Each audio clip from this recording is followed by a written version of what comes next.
Well, the brilliant champion Australian jockey Craig Williams has a Ukrainian-born wife, Larissa.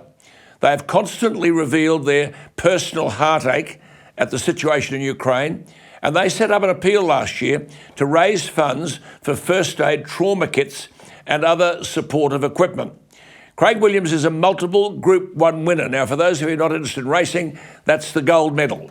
It's the pinnacle of racing, including the 2019 Melbourne Cup. And Craig, I'm pleased to say, rode our horse, Miss Finland, to win the Golden Slipper in 2006. The fact is, he's virtually won everything as a jockey. He's a thoroughly decent human being, and he's often put his concern for the people of Ukraine ahead of his private interests, including riding horses to win. Craig and his wife Larissa join me from Melbourne. Well, welcome to you both. And Larissa, if I can just say to you, we're all very disturbed about what's happening in your homeland. But Craig, if you could just tell us, how many times have you been to Ukraine? Ever since the Russian Federation's invasion into Ukraine just under 17 months ago, I've been there personally 3 times, and our group, including Lisa and Tim Radburn, have been there physically on 6 occasions to deliver trauma and survival kits to the people of Ukraine, mostly people in the east, in the most affected, war-torn parts of Ukraine in the east. Larissa, what you're living here, it's a long way away. What's this mean to your family and friends? What kind of communication do you have with them? I have 2 homes, one in Australia and one in Ukraine. And I wish UA were much closer to AU. And with technologies now, my connections are really tight and close.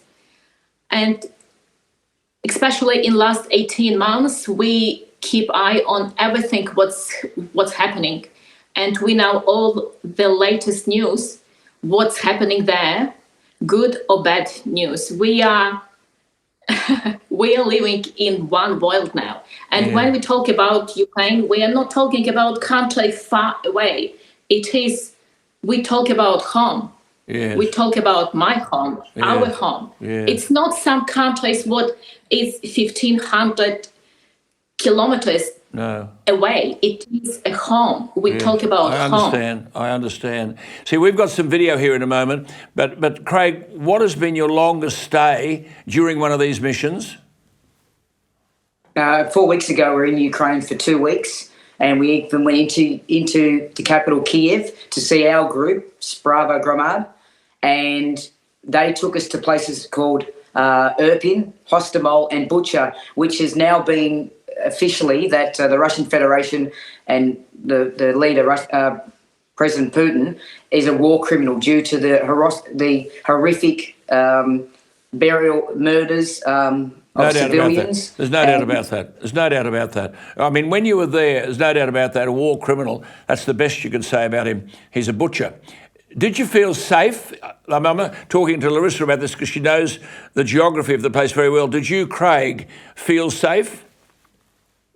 When we go to the Ukraine, we tell people we're going to be safe. We're staying most of the parts in the west of Ukraine. But when we were there even 12 months ago, we found out that every part of Ukraine, due to Russia's aggression, is the front line. Where we were in the west, the furthest part away from where the fighting is in the east, 1 week before we got there, the first time we went there 12 months ago, they put 4 missiles 200 metres from our hotel. So nowhere is safe for the poor people of Ukraine. No. And unfortunately, the amount of loss of casualties of innocent women and children, it's really a horrific situation to see the war from the Russian Federation's aggression into Ukraine.